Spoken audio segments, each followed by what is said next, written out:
Почитувани граѓани, почитувани медиуми.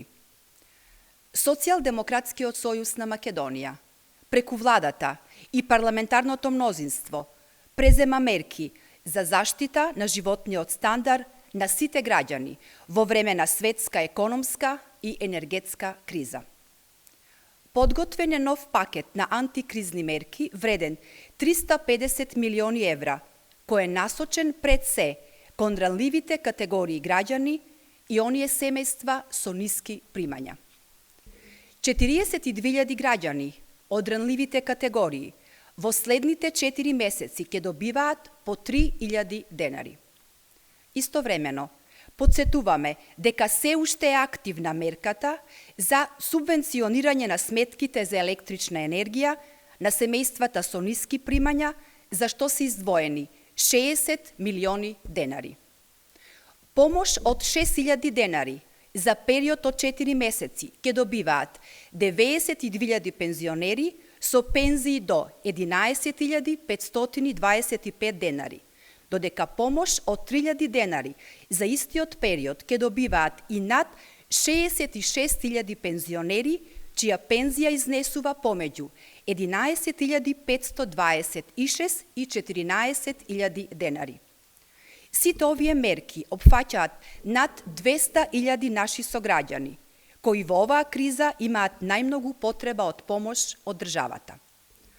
Во пакетот мерки опфатени се и компаниите, а нов сет мерки посебно наменет за домашните компании кои произведуваат основни продукти ќе се реализира најдоцна до 1 декември.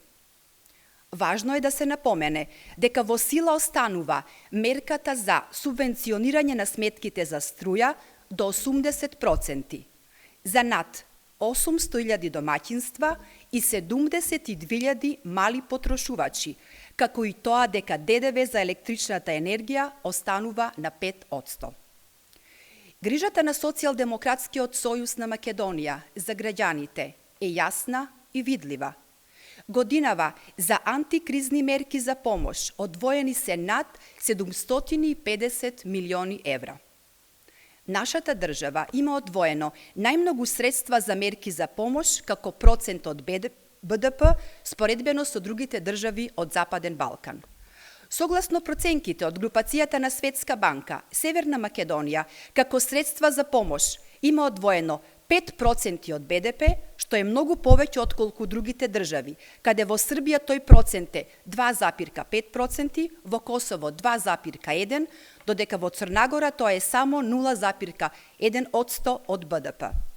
Ова е уште еден показател за нашата подготвеност да се справиме со сите предизвици од глобалните кризи. Грижата за сите продолжува. Никој нема да биде оставен сам во време на криза. Благодарам.